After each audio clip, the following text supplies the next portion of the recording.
Monsinyur ternyata jawab, saya juga nggak tahu, tapi pokoknya harus hidup ya kan. Ya gimana jadinya? Uskup hanya bilang, Romo kan biasa ngawur kok. Biasa.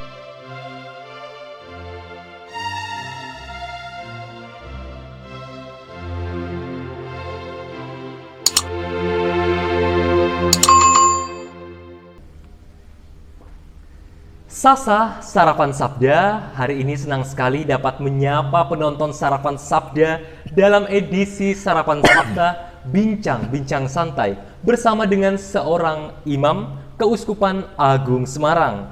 Beliau adalah Romo Bambang Sutrisno Projo. Selamat pagi Romo. Selamat pagi, Frater. Salam ceria Romo. Iya. Nah, hari ini kami berterima kasih sekali karena Romo telah bersedia meluangkan waktu sejenak untuk berbincang-bincang santai. Nah, hari ini mungkin kita akan berbicara seputar kerendahan hati, Romo. Nah, menjalani tugas perutusan sebagai imam tentu diwarnai dengan pengalaman suka duka. Selesai ditahbiskan oleh Bapak Uskup, biasanya, Romo, imam-imam itu mendapat banyak tugas perutusan. Lalu bagaimanakah dengan Romo Bambang sendiri dalam menjalani dan mendapatkan tugas perutusan itu? Monggo, Romo. Iya. Kalau saya itu ya apa itu sebetulnya saya itu senang paroki. Ya. Dan memang waktu pertama kali ya dapat tugas di paroki Klaten 2 tahun. Kemudian pindah Salam. Tapi kemudian apa itu pastor kepala itu ketua komisi karya misioner. Itu dan dia macam-macam itu. Lalu kerap seringkali rumah ditinggal untuk pelatihan-pelatihan untuk komisi itu. Lalu saya bantu, lalu keterusan, terus sambil itu. Lalu saya lebih dikenal sebagai pendamping itu di karya misioner. Dan terus kemudian suatu ketika saya tanya uskup. Ketemu itu tanya uskup, saya besok ke depan ya mana Monsinyur, saya struktural atau fungsional. Struktural itu kan yang jenjang itu, jadi keuskupan, lalu kevikepan, paroki, jadi Romo gitu itu, atau fungsional. Itu fungsional ya petugas khusus untuk lembaga-lembaga. Monsinyur bilang fungsional gitu. Fungsional, Romo. Ya dalam hati saya, aduh. Betul. Tapi ya sudah, oke. Saya jalani. Jadi saya itu pokoknya ditugasi manapun, oke. Dan ternyata nanti tidak pindah-pindah itu. Ya dari tahun praktis sudah 27 tahun saya di lembaga misioner, kepausan, lalu tambah museum misi muntilan, itu sampai masuk rumah tua. Gitu. Jadi pengalaman sebagai Romo paroki malah Romo ya. Dekat. Karena tugas saya lalu pengembangan paroki juga. Malah tapi ya kesana kemari. Saya kenal paroki sekeuskupan sampai karena harus keliling. Betul. Itu ya sudah itu ini tugas. Pokoknya saya itu ya pokoknya uskup minta apa ya saya cukup kata ya saja sudah cukup. Iya, ngapain Romo. harus nganyang-nganyang. Nah, kira-kira Romo dalam pengalaman menjalani tugas yang ya nampaknya 27 tahun yang sangat membosankan, tugasnya itu saja Romo, adakah kira-kira hambatan yang Romo hadapi ataukah justru tugasnya ya berjalan mulus saja Romo? Ya itu kalau ngomong apa mesti hanya itu saja. Di paroki pun kalau itu saja ya bosan. Ya hanya gitu. Nanti mau khotbah saja seringkali saya ketemu ada yang tanya, "Bang, ilustrasinya gimana?" Saya pernah, saya sudah pernah khotbah itu. Kamu besok ke kapel itu ya, saya pernah itu. Bahkan ya orang mimpin doktrin, saya pernah mimpin pegawai negeri, gitu. Lalu itu berarti apa? Bukan hidup. Betul. Itu. Bagi saya penugasan itu entah ya, dari uskup itu hanya tulisan jadi ini di sini hanya gitu ya. Betul. Tapi isinya apa? Tergantung. Kreatif.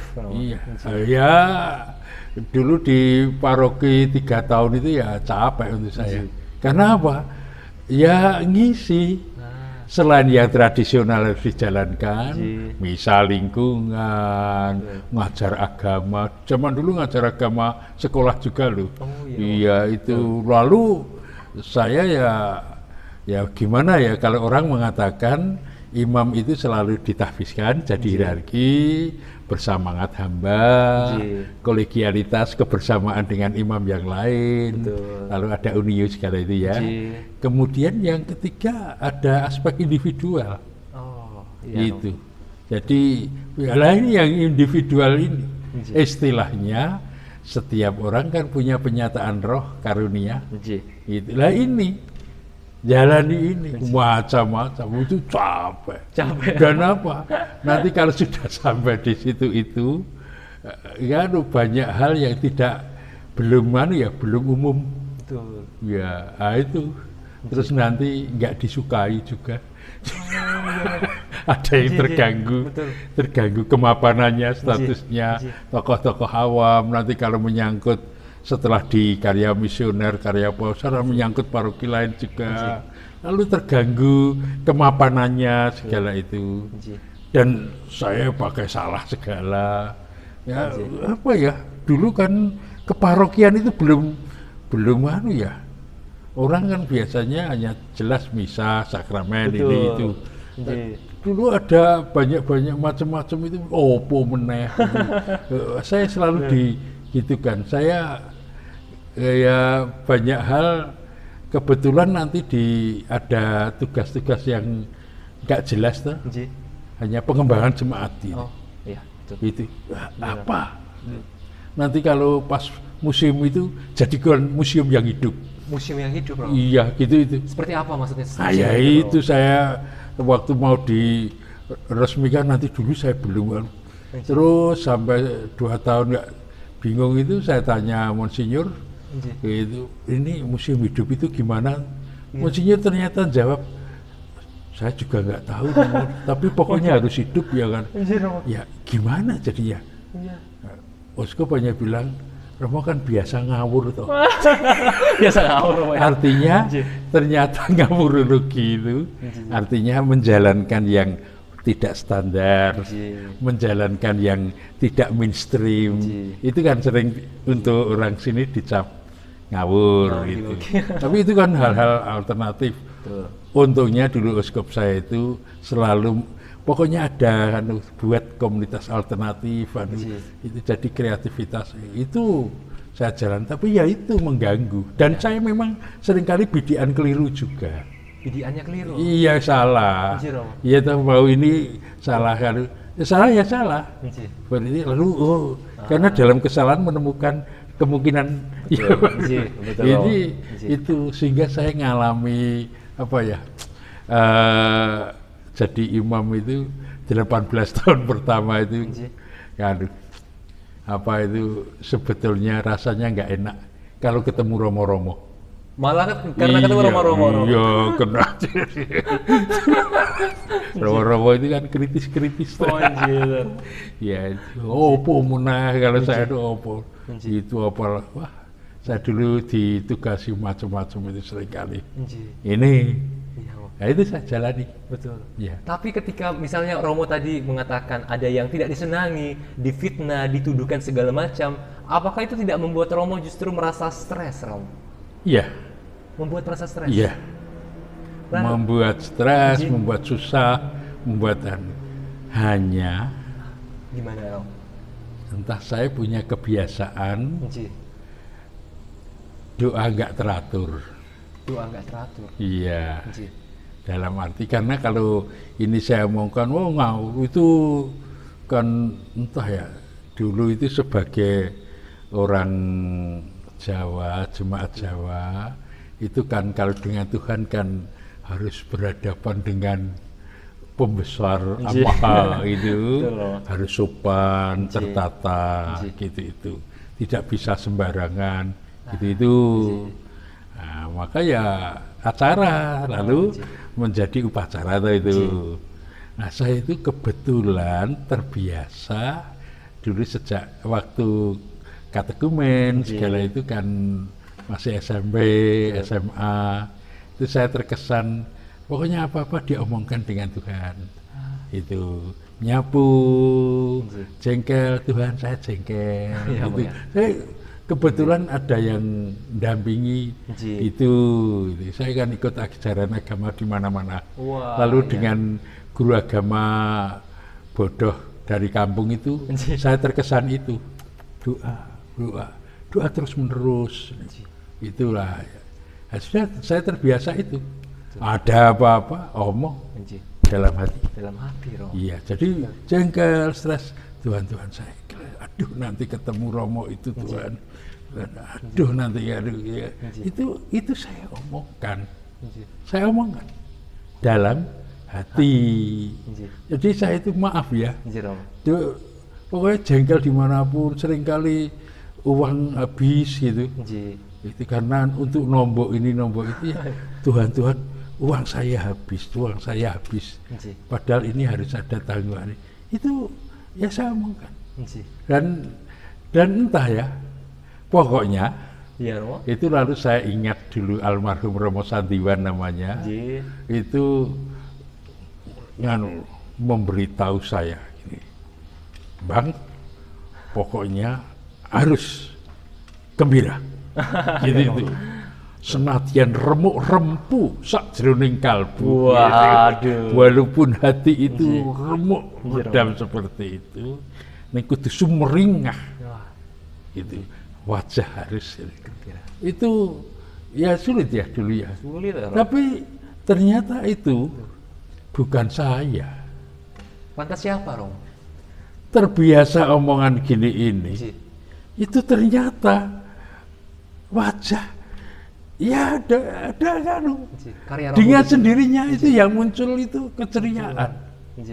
Maka kalau ada kegembiraan, ada keceriaan, itu karya sono. Iya sebetulnya karena roh saya kan hanya apa ya alatnya roh. Ya, itu pokoknya ya hayati aja semua enak nggak enak asal bersama dia jadi bahagia. Karena kebahagiaan tidak hanya berisi keenaan. Iya betul. Ya ketekunan, ketaatan, kesetiaan pada yang harus dijalani. Itu jauh lebih membahagiakan. Jadi kalau selama ini Romo, kira-kira adakah tolak ukur kesuksesan dari tugas perusahaan Romo? Romo punya tolak ukur sendiri nggak untuk itu? Enggak ada. Enggak. Lantas gimana Romo menghayati sebuah perusahaan tuh dapat berjalan dengan baik atau tidak? Seperti apa? Saya pokoknya kan apa itu ada tugas, saya jalani. Betul. Dengan segala risiko, dengan segala kekeliruan, dengan segala kekurangan gitu. Tetapi karena kalau omongan sukses gimana tuh ya? Mau itu karena Yesus pun gagal tuh ya. Mati. Itu hanya selesai. Itu selesai pokoknya. Kalau Paulus yang mengatakan bisa sampai finish.